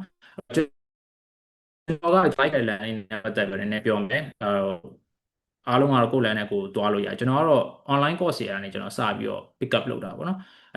2000ကျွန်တော် machine learning ကိုစလုပ်တယ်2014အကုန်ပိုင်းနဲ့တူတယ်2014 2015တော့ကျွန်တော်စလုပ်တယ်အဲ့တော့စလုပ်တော့machine learning ဆိုတာတိတ်ပြီးတော့ဘယ်သူမှမလုပ်ကြဘူးတိတ်လည်းမပြောကြသေးတဲ့အချိန်ပေါ့အဲ့ဒီအချိန်မှာ pick up လုပ်တဲ့ဟာဒီ Andrew Ng ရဲ့ introduction to machine learning course အဲ့ဒါဟာကြီးလုပ်တယ်အဓိကကတော့ machine learning စ pick up လုပ်တဲ့အချိန်မှာ machine learning ရဲ့အခြေခံအုတ်မြစ်ကိုသိတဲ့နဲ့စိတ်အရန်ပြင်းပြတဲ့ဟာနဲ့စလုပ်တာပေါ့နော်ဒီ machine learning model တွေဘယ်လို build လုပ်တာအထက်ကိုဒီ machine learning model တွေကိုအထဲမှာဘယ်သူတွေက power လုပ်နေရတယ်ပေါ့အဲ့ဒီအချိန်မှာခုနပြော linear algebra တွေဒီ matrix multiplication တွေ differential calculus တွေက probability statistics တွေကလုံးဝအခြေခံအုတ်မြစ်ပဲအဲ့ဒီဟာတွေကိုထဲထဲဝင်တည်သွားပြီဆိုရင်ဘယ် model ထွက်လာ pick up လုပ်ဖို့အရင်လွယ်သွားလိမ့်မယ်အခုကဘာလဲဆိုတော့အစိုးဆုံးက FOMO ပေါ့နော်အခုချိန်မှာအရင်နီးပညာပြောင်းလဲမှုတွေအရင်မြန်တော့ကြည့်ဘလို့မှလိုက်လို့မမိနိုင်တနေ့ထွက်လာနေတဲ့ဟာတွေဘာတွေမှမသိအဲ့တော့တခါကျရင်ငါအရင်နောက်ကျကြံနေခဲ့ပြီဆိုစိတ်ဝင်တာလူတိုင်းပဲဒီမှာရှိတဲ့ညီမတွေမဟုတ်ကျွန်တော်ကိုယ်တိုင်လည်းအိတ်စိတ်ဝင်တယ်ဘာဖြစ်လို့ဆိုဟာငါဘာလုပ်နေလဲပေါ့နော်ငါဒီနေ့အနားယူမိလိုက်တယ်မှားပြီပေါ့နော်အမှန်တော့ဒါလူတိုင်းခံစားရတဲ့စိတ်ကအဲ့တော့အဲ့လိုမျိုးဖြစ်နေတဲ့ဟာဘာလဲဆိုတော့social media လည်းပါပေါ့နော် LinkedIn သွားတက်ကြည့်တိုင်းအားလုံးက CRE ပဲ Facebook ကြည့်တိုင်းလည်းအားလုံးက CRE ပဲအဲ့တော့ကိုယ်တိုင်မကိုငါပဲ CRE မဟုတ်ပဲငါပဲကြံငယ်မယ်ဆိုတော့စိတ်ဖြစ်နေမှာဖြစ်တဲ့အတွက်အကောင်းဆုံး starting point ဟာအခြေခံကိုစပြီးလေ့လာလိုက်အခြေခံကိုရသွားပြီဆိုရင်အစ်စ်ပေါ်လာရင်ကြည့်လိုက်ငါအခြေခံတက်တဲ့ပညာနဲ့ဒီအစ်စ်နဲ့ဘယ်လောက်ကျုံးဝင်လဲပေါ့နော်အဲ့ခါကျရင်သူတို့ကနည်းနည်းလေးပဲသူကတွန့်ပြီးပြောရရှိတယ်အများကြီးအထွေထူးမဟုတ်တော့ तू ကဒါလေးပဲလုပ်သွားပါလားမစိုးဒီ method လေးကကောင်းတယ်ဆိုတော့အဲ့လောက်လေးမှတ်လာရပြီအဲ့တော့အများကြီးလိုက်ပြီး catch up လုပ်နေကြမလို့တော့အဲ့တော့အခြေခံဟာအချိန်ပေးယူလိုက်ယူနေတဲ့အချိန်မှာအရန်ဟိုပါပြင်ဒီလိုခံစားရတယ်နော်ဘာလို့သူများတွေကအရန်အရန်မိုက်တဲ့ဟာတွေလုပ်နေတယ်ကိုကဒီမှာအရန်ပြင်းဖို့ကောင်းတဲ့ linear algebra လုပ်နေတယ်လို့ခံစားမိလိမ့်မယ်အဲ့တော့အဲ့ဒါဆိုရင်ကတော့အချိန်အဲ့ဒါလေးကိုပေးပြီးတော့လုပ်ပေါ့နော်ဒါပေမဲ့ကိုကအကယ်လို့လုံးဝ machine learning နဲ့ပတ်သက်ပြီးစိတ်ဝင်စားကိုက developer web developer လုပ်ချင်တယ်ဒါပေမဲ့ဒီ machine learning model တွေကို application အနေနဲ့ apply user အနေနဲ့ပဲသုံးနေတယ်ဆိုရင်ကတော့ဒီဒီ linear algebra ပဲနားလဲစရာမလိုအဲ့ချိန်ကျရင်တော့အပေါ်ယံကိုနားလဲအောင်လုပ်ပေါ့နော်ဥပမာကျွန်တော်ခုနပြောတော့ဒီဟာကဘယ်လိုအလုပ်လုပ်တာလဲဥပမာဒီအခုကျွန်တော်တို့သုံးနေတဲ့ large language model တွေတစ်လုံးထွက်လာဖို့အတွက်ကဘယ်လိုလုပ်တာလဲဆိုတဲ့ဟာ blog တွေလည်းအများကြီးရှိတယ်အဲ့ဒါလေးတော့ဖတ်ကြည့်အဲ့ဟာလေးတော့အရင်နားလဲအောင်လုပ်လိုက်ပေါ့ဒီကောင်နဲ့ဘာမှမစမ်းပါလား तू ကတစ်လုံးပေါ်လာတဲ့ဟာဒီနောက်တစ်လုံးအတွက်ဘယ်လိုအကျိုးပြုတယ်ဆိုတော့ probability လို့ပေါ့နော်အရှိမဒီ၅လုံးငါပြောခဲ့ပြီဆို6လုံးမြောက်မှာဆိုရင်ဖြစ်နိုင်တဲ့စလုံးဒီ probability ဘယ်လောက်ရှိတယ်အဲ့လိုမျိုးတွက်တာပေါ့အဲ့လောက်ကလေးနားလဲသွားပြီဆိုရင်အဲ့ဒီကောင်တွေကိုထိန်းချုပ်ရလွယ်သွားပြီဥပမာဖြင့်ခုနပြောသွားတဲ့ talk မှာလဲ red teaming ဆိုတဲ့ဟာပေါ့နော်အခုဆိုကျွန်တော်တို့ဒီ LLM တွေကိုဘာလို့ jailbreak လုပ်ကြတယ် LLM တွေကိုပေါက်တက်ကရပြောင်းလုပ်ကြတယ်အဲ့ဒါမျိုးလုပ်ကြတဲ့ဟာတွေကဘာလဲဆိုတော့ဒီဘေးဒုက္ခလုပ်တဲ့လူတွေရှိရယ် researcher တွေရှိရယ် researcher တွေကသူကဘာလဲဆိုတော့ဒီ model ကခုနဒီ number တွေကိုတော့မှားအောင်စလုပ်လာဒီ number ကလေးကိုဒီနားလေးနည်းနည်းတွန်းတယ်ဟို number လေးကိုဒီနားလေးနည်းနည်းတွန်းတယ်တွန်းနဲ့အဲ့ကောင်ဘာလဲသူ့ရဲ့ guard rate အပြောင်ရောက်သွားအောင်လုပ်လိုက်တာပေါ့အဲ့တော့အဲ့ဒါဟာတွေကဘာလဲဆိုတော့ဒီခုန fundamental တွေနားလဲလေအဲ့အပိုင်းတွေကလည်းပို့ပြီးတော့ချင်းကာဖို့လွယ်လာလိမ့်မယ်အဲ့တော့အဲ့ဒါတော့သူကပါgeneral ပေါ့နော်နောက်ဖြေကြရအများကြီးရှိတယ်ကျွန်တော်ရက်ဆိုရင်ရက်လို့ပြောလိုက်ပါတော့အများကြီးတမီးစားရပါတယ်ဟုတ်would you recommend pursuing someone who wants to specialize in LLM optimization okay Dania which areas of NLP research would you recommend pursuing for someone who wants to specialize in LLM optimization maybe LLM optimization လုပ်ရင် penalty research လုပ်အောင်လို့မျိုးဖြစ်တယ်ကျွန်တော်ကမြင်ပေါ့နော် LLM optimization လုပ်ချင်ရ NLP နဲ့တော့တိတ်မဆိုင်သူကဘာလဲဆိုတော့ LLM optimization ညာဆို machine learning general optimization problem တွေပဲဟိုမှန်တော့မှန်တယ် NLP နဲ့ပတ်သက်တဲ့နည်းပညာတွေကိုသိထားရင်ကတော့ပိုကောင်းတယ်ဒါပေမဲ့ကျွန်တော်ခုနပြောသွားတဲ့ဒီ၃ချက်စလုံးကဟိုအမှန်တိုင်းပြောမယ်ဆို NLP နဲ့ပတ်သက်တာထက် तू ကအထဲမှာဘာဖြစ်နေလဲဆိုတာကိုကြည့်တာပဲဥပမာဖြင့်ဒီကောင်က16 bit တောင်သုံးပြီးတော့နံပါတ်တစ်ခုစီသိမ်းရတယ်အဓိပ္ပာယ်ရှိလို့လားဆိုမိကောင်ကစပါဘောနော်ဒီ16 bit လုံးကဒီကောင်တကယ်သုံးနေလို့လားဆိုတဲ့မိကောင်ကစအဲ့ curiosity ကနေစပြီးတော့16 bit တော့မလိုဘူးနဲ့တူတယ်နော်4 bit လောက်နဲ့အဆင်ပြေမယ်နဲ့တူတယ်ဆိုရင်4 bit လောက်နဲ့ဟာကိုဖြစ်နိုင်ဖို့အတွက်အလဲမှာအုံမြစ်ချပြီးတစ်ဆင့်ပြီးတစ်ဆင့်တက်သွားပါဘောနော်အဲ့တော့အဲ့ဒီ optimization method တွေအကုန်လုံးကတော့ NLP မှလည်းမဟုတ် computer vision မှလည်းမဟုတ်ဒီ machine learning model တွေရဲ့ဒီ vectors တွေမှာဘာအားနည်းချက်တွေရှိတာလဲဆိုတော့စိတ်ဝင်စားနဲ့ဝင်ကြည့်နိုင်ရပြီအဲ့ဒါတွေအားလုံးဝင်ကြည့်ဖို့အတွက်ကလည်း fundamental အများကြီးလိုတယ်ပေါ့နော် linear algebra ကောင်းကောင်းသိရတယ်ဒီ statistical modeling တွေလုပ်တဲ့ probability ကောင်းကောင်းသိရအဲ့ဒီအချိန်မှာဒီ PyTorch ကိုတွားပြီးတော့ model တစ်ခုလုပ်လိုက်တယ် weight တွေကျလာတယ်အဲ့ weight တွေတွားပြီးငါဒီကောင်ဘယ်လို analysis လုပ်မလဲဘယ်လိုမျိုးဒါ question စိတ်ဖြာမလဲဆိုတဲ့ဟာဖြစ်လို့ရမှာပေါ့အဲ့တော့ research level တစ်ခုတော့မဟုတ်ဘူးproblem တစ်ခုကနေစကြည့်လိုက်အခုစလုပ်ချင် Hugging Face model ကိုတွား download လုပ်လိုက် PyTorch နဲ့လုပ်လိုက်collab notebook ကိုသုံးပြီးတော့ဗောနော်အဲ့ထဲမှာပြော deactivation ကဒါအဓိပ္ပာယ်ရှိတာဆိုတော့အဲ့မိကနေစပြီးကြည့်အဲ့ဒါဆိုရင်အစဆွဲထုတ်တာပို့လွယ်လိမ့်မယ်โอเคကျွန်တော်နောက်ဆုံးတစ်ခုကျွန်တော်ဖြေလိုက်မယ်เนาะဘာလို့ဆိုတော့မိကုန်းနေရာတော့ကောင်းတယ် generative model embedding model ဥပမာ fruit ရရတဲ့ dimension okay ဒါက specific တော့ကျွန်တော်မဖြေဘူးပေါ့သူများကြီးလည်းအဆင်ပြေလို့ရမယ်ဟာလေအပေါ်မှာကိုဟိုလေတက်သုံးဖို့ဒီ feed တွေမှာ AI ရဲ့ effect တွေရှိတာချင်းတူတူဆိုတာဟုတ်ကိုရန်ဟိမေးထားတယ် okay အဲ့ဒါနဲ့ general ဖြစ်တော့အလုံးအတွက်သုံးရတယ်နော် tag တော့မဟုတ်ဒီ feed တွေမှာ AI ရဲ့ effect တွေရှိတာချင်းတူတူအလုံးပြုတ်သွားသူတွေနဲ့ကြံခဲ့တဲ့သူတွေကြားမှာကွာခြားချက်ကဘာလို့ဖြစ်မလဲမေး join ခင်ဗျာပြည့်ဖြူကပါလည်းမသိပြောနေတကူတော့မစဖြစ်သွားတယ်တူနော် mic ဟုတ်တယ်ကြံခဲ့တဲ့သူတွေကြားမှာကွာခြားချက်ကဘာတွေဖြစ်မလဲဖြုတ်လိုက်တဲ့နေရာအစား AI ဘယ်လိုမျိုးနေရာမှာသုံးချနေလဲလို့ယူဆချက်တွေဆွေးနွေးပေးနေပါတယ်AI Federation အလုပ်ပြုတ်သွားတဲ့ channel တွေညောโอเคအဲ့မိကောင်ကကျွန်တော်ပြောတဲ့ talk နဲ့တော့မဆိုင်ဘူးဒါပေမဲ့ generally အနေနဲ့ဖြေလို့ရပါတော့ဥပမာကုမ္ပဏီတွေအလုပ်ဖြုတ်တာကတော့နေတူပေါ့ဖြစ်နေတာပေါ့နော်ဟိုကကျွန်တော်တို့ကုမ္ပဏီဆိုလဲ Florida လူရောက်3000အလုပ်ဖြုတ်လိုက်တယ်ပေါ့နော်တခြားကုမ္ပဏီကြီးတွေလည်းတောင်းနေချီဖြုတ်နေကြတာပေါ့နော်အဲ့တော့အားလုံးကတော့anxiety ရှိနေကြတယ်ဗျကျွန်တော်ကြံခဲ့တဲ့သူနဲ့မကြံခဲ့တဲ့သူကြားမှာဘာကွာခြားချက်ရှိလဲဆိုတာလဲကျွန်တော်အမှန်တကယ်တော့လူတိုင်းကထင်ကြပါတော့အလုပ်ပြုတ်သွားတာဒီကောင်ကညံ့လို့လုံးဝကြံခဲ့တဲ့လူကမညံ့လို့ဆိုပြီးတော့ထင်နိုင်လိမ့်မယ်အဲ့ဒါလုံးဝမှားတဲ့ user ချက်ပဲကုမ္ပဏီတိုင်းမှာသူကဘာဆိုသူ့ရဲ့သူ optimize လုပ်နေတာသူရှိရပေါ့နော်ဆိုပါတော့ကုမ္ပဏီတစ်ခုကုမ္ပဏီ ABC ဆိုပါတော့သူကအရင်တုန်းကသူကAI နဲ့ပတ်သက်တာတွေကိုသူကလုံးဝမလုပ်ဘူးဒါပေမဲ့အခုကျမှအားလုံးက AI နဲ့လုပ်ပြီးကြောက်လန့်ပြီးသူက AI လိုက်လုပ်တယ်ပေါ့နော် live လုပ်တော့သူကဘာဖြစ်လဲဆိုသူကသူ့မှာပတ်စံဝင်ငွေကဒီလောက် x amount ပဲရှိတယ်အဲ့တော့ तू ကဘာလုပ်ရမလဲဆိုတော့ငါတစ်ခုခုတော့ optimize လုပ်ရမယ်ပေါ့နော်ငါဘယ်ဟာကို optimize လုပ်ရမလဲငါဘယ် department မှာဖြတ်လိုက်ရမလဲဆိုပြီး तू ကစကြည့်လိုက်တဲ့အချိန်မှာ तू ကဘာလဲဆိုတော့ဘာလုပ်ရပေါ့ဘယ်လုပ်ရပေါ့နော်ငါဒီ department ကတော့ငါတို့တိတ်လည်းဝင်ငွေလည်းမပေးဘူးမတက်နိုင်ဘူးငါဒီ department လူတွေ short ချရပေါ့အဲ့တော့အဲ့ဒီ department ထဲမှာရောက်နေလို့ကတော့ cam ဆိုးစွာနဲ့ပဲသူ့မှာနင်းထိုင်နေအလုပ်ပြုတ်သွားတာပေါ့နော် तू ညံ့လို့မဟုတ်ဘူးဒါအလောက်ကသူ့အနေနဲ့ကြည့်ရင်သူ optimize လုပ်လိုက်တဲ့ဟာဒါကိုသူတို့က optimize လုပ်လိုက်တာ AI ဆိုတဲ့ဟာ optimize လုပ်လိုက်တာအဲ့တော့ဒီမျိုးဖြေချင်တော့အဲ့ဒါကိုအရန်စိုးရင်ထိတ်လန့်ပြီးတော့လိုက်ပြီးတော့မလုပ်ပါနဲ့ဘာဖြစ်လို့လဲဆိုတော့ဒါ2026မှာအခုထားဖြစ်နေတာ2029မှာပြဿနာအသစ်တစ်ခုလာလိမ့်မယ်ဘာလဲတော့ကျွန်တော်တို့မသိဘူး2035မှာလည်းနောက်အသစ်တစ်ခုလာလိမ့်မယ်တစ်ခုပြီးတစ်ခုကအဲ့လိုမျိုးလာနေမှာအဲ့တော့ကိုကဟိုပေါ့နော်ငါဒါလေးကြောင့်အလုပ်ရနိုင်မယ်ကြံနိုင်မယ်ဆိုတဲ့စိတ်နဲ့အဲ့ဒီဟာကိုကြည့်ပြီးလိုက်လို့ရင်ကိုအဲ့နေရာကိုရောက်သွားတဲ့အချိန်ကျရင်အရင်နောက်ကျနေလိမ့်မယ်အဲ့ဒီဟာ move on ဖြစ်သွားပြီတခြားအသစ်ဟာတစ်ခုဖြစ်သွားပြီအဲ့ဒါကြောင့်အခုအချိန်မှာအရင်ကြောက်ဖို့ကောင်းတာ data scientist တွေဆိုရင်ပေါ့နော်လွန်ခဲ့တဲ့9နှစ်6နှစ် data scientist ဆိုတာ one of the hottest fields အရင် hot ဖြစ်တယ်ကျောင်းသားရ data science ဆိုလိုက်လုပ်ကြတယ်အခု data science နဲ့ကျောင်းပြီးရဲ့ကျောင်းသားတွေကအလုပ်ရှာလို့မရတော့ဘာဖြစ်လို့ဆိုတော့ AI က data science လုပ်တာပိုကောင်းနေအဲ့တော့ကိုကအဓိကရှိဖို့ကအခြေခံအုတ်မြစ်ပိုင်ရပြီအခြေခံအုတ်မြစ်တစ်ခုကိုရအောင်ပိုင်အောင်ယူထားပါယူထားပြီးတော့ဘယ် problem လဲဆိုရင် fundamental method နဲ့ဘယ်လို solve လုပ်လို့ရမလဲဆိုတာအဖြေသိနိုင်ရအလုပ်တစ်ခုကကိုယ်ဖြုတ်ခံလိုက်ရလဲနောက်အလုပ်တစ်ခုထပ်ရှာလို့ရဘာလို့ဆိုတော့အလုပ်တိုင်းကတော့ကိုယ်ဖြုတ်တယ်ဆိုတာကိုယ် control ကြောင့်မဟုတ်ဘူး तू က department optimize လုပ်တော့ပြုတ်ရင်ဖြုတ်မယ်ဒါပေမဲ့ကိုက fundamental values တွေသိရ fundamental method တွေ technique တွေသိရင်တခြားအလုပ်သွားရှာမယ်ဆိုကိုကသူများနဲ့ တောင်ပြောပြလို့ရပါဘောနော်ငါကဒီဟာကိုဒီအရင်းမြစ်ကနေငါစပြီးသိရအဲအကြောင်းဒီ problem ဒီလိုရှိရငါအပေါ်ရင် application ပဲသုံးနေတာမဟုတ်ဘူးဆိုတော့ဟာကိုရအောင်ပြောနိုင်တဲ့ level ထိရအောင်လုပ်ပေးပါအဲဒါဆိုရင်အများကြီးအဆင်ပြေပါလိမ့်မယ်ဟုတ် ဟုတ်ကျေး အား ဇူး လုံးကျေးဇူး ပါ အများကြီးတင်ပါတယ်ထမင်းစားရတဲ့အချိန်နောက်ကျပြီးဟိုလုပ်ပေးတဲ့အတွက် ဟုတ်ကဲ့ပါကိုလည်းကျေးဇူးများတင်ပါတယ်အခုလိုမျိုးလာပြီးတော့ပြောပေးတဲ့အတွက်လည်းနောက်လည်းအားတဲ့အခါကျရင်လည်း try ပေးပါအောင်ပေါ့နော်ဟုတ် ဟုတ်ကဲ့ပါ ဟုတ်ကဲ့ပါကျေးဇူးများတင်ပါတယ်ဟုတ်အဲ့ဆိုရင်တော့ကျွန်တော်တို့ဒီ recording နဲ့ကျွန်တော်ရက်လိုက်မှာပေါ့နော်ဒီကိုအကားရဲ့ recording ကတော့ကျွန်တော်တို့ပြီးရင်ပြန်ပြီးတော့ share ပေးပါမယ်အဲ့တော့နောက်တစ်ချိန်ပြန်ပြီးနားထောင်ခြင်းနဲ့ဆိုလဲရပါတယ်ပေါ့နော်မ join လိုက်ရသေးဘူးနောက်မှ join နေသူဆိုလဲပြီးရင်ပြန် join လို့လည်းရပါတယ်ပေါ့နော်ဟုတ်ကျေးဇူးများတင်ပါတယ်အဲ့ဆိုရင် yep ကျွန်တော် recording ခဏ